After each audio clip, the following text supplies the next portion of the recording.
ನೆರವಾರಿ ಹೋರಾಟದ ಬಗ್ಗೆ ಕೂಡಿದಂತ ಎಲ್ಲ ರೈತ ಬಂದವರಿಗೆ ಮೊಟ್ಟ ಮೊದಲಿಗೆ ಅವ್ರಿಗೆ ಬಿಸಿಲಾಗ 5 ಕಿಲೋಮೀಟರ್ ಇಂದ ನಡ್ಕೋತ ಬಂದಕ್ಕೆ ಮೊಟ್ಟ ಮೊದಲಿಗೆ ಎಲ್ಲರ ಪರವಾಗಿ ಅವರಿಗೆ ಧನ್ಯವಾದಗಳು ಹೇಳ್ತೀನಿ. 12 ಕಿಲೋಮೀಟರ್ ಇಂದ ಯಾಕಂದ್ರ ಹಿಂದೆ 2021ಕ್ಕೆ ನಾವು ಬಿಡಿ ಪಲ್ರು ಇಲ್ಲಿ ನಿರಾಹಾರ ಹೋರಾಟಕ್ಕೆ ಸತ್ಯಾಗ್ರಹ ಕೂತಿದ್ದೆವು. ಆ ಟೈಮ್ದಾಗ ರೈಲ್ವೆ ಬಂದ್ ಮಾಡಿದೆವು, ಹವೆ ಬಂದ್ ಮಾಡಿದೆವು. 16 ಕೆರೆ ನೀರು ತುಂಬೋದು ನಮ್ಗೆ ಬಿಡಿ ಪಾಲ್ರದು ಕನಸಿತ್ತು.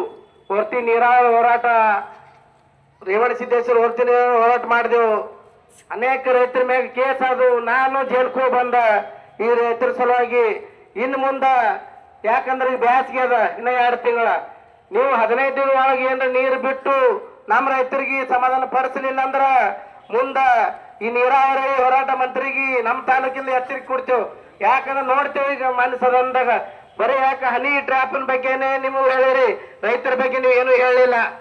ಯಾಕಂದ್ರೆ ಬಸನಗೌಡ ಪಾಟೀಲ್ ಅಪ್ಪುಗೌಡ್ರ ಅಂದಂಗ ಈ ಬಿಜಾಪುರ ಬಗ್ಗೆ ಯಾರು 7 ಮಂದಿ ಕಾಂಗ್ರೆಸ್ ಉತ್ತರ ಮಂತ್ರಿಗಳು ಇಲ್ಲಿ ಕಣ್ಣು ತೆರಲಿಲ್ಲ. ಯಾಕಂದ್ರೆ ಕಣ್ಣು ತೆರಿಬೇಕಾದ್ರ ಹನುಮಂತ್ರಿಗೌಡ್ರ ಅದರ, ಮತ್ತು ನಮ್ಮ ಅಪ್ಪುಗೌಡ್ರ ಅದರ, ಸಿದ್ದು ಸೌಕರ್ ಅದರ, ಅನೇಕ ರೈತರ ಮುಖಂಡರು ಇಲ್ಲಿ ಎಲ್ಲಾರು ಇದ್ರಿ. ಯಾಕಂದ್ರೆ ನಾವೇನು ಹೋರಾಟ ಮಾಡ್ಲಿಕ್ಕೆ ಎಂದೂ ಹೆದರಲ್ಲ. ಯಾಕಂದ್ರೆ ನಾವು ಕೇಸ್ ಹಾಕೊಳಕ್ ಬಿ ಸದಸ್ಯ ಇದ್ದಿದ್ದೆವು. ಯಾಕಂದ್ರೆ ನಮ್ಮ ಬೀದಿ ಪಡ್ರ ಅದಾರ, ಏನ ದುರ್ದಯ ನಮ್ಮದು ಬಿದ್ದು ಹೋದೆವು. ಅವ್ರು ಆರಿಸಿ ಬಂದಿರಂದ್ರೆ ಈ ಪರಿಸ್ಥಿತಿ ನಮ್ಮ ತಾಲೂಕಿಗೆ ಬರ್ತಿತ್ತಿಲ್ಲ. ಯಾಕೆ ವಿಚಾರ ಮಾಡ್ರಿ, ಎಂತವ್ರು ಬೇಕಂದ್ರೆ ಈಗ 12 ಕಿಲೋಮೀಟರ್ ನಡ್ಕೋತ ಬಂದ್ರು. ಈ AC ಗಾಡಿ ತಿರ್ಗಾರಂತ ಈ ತಾಲೂಕಿಗೆ ಲೀಡರ್ ಬೇಕಾಗ್ಯದ. ಯಾಕಂದ್ರೆ ಇನ್ನು ಮುಂದೆ ಎಲ್ಲರೂ ಕೂಡಿ ಇದೊಂದು ಯಶಸ್ವಿ ಮಾಡಿ ಕೊಡ್ತೇವೆ ಅಂತ ಹೇಳಿ ನಿಮ್ಗೆ ಈ ಸಭೆ ಮುಖಾಂತರ ನಿಮ್ಗೆ ಹೇಳ್ಕೊಡ್ತೇವೆ. ಯಾಕಂದ್ರ ಏನ್ ಆಗತ್ತದ ಅಂದ್ರ ರೈತರ ಬಗ್ಗೆ ಯಾರು ಕಾಳಜಿ ಮಾಡತ್ತಿರ. ಹನುಮಂತಗೌಡ್ರು ಇವ್ರು ಅಂದ್ರು, ನಮ್ಮ ಅಪ್ಪಗೌಡ್ರು.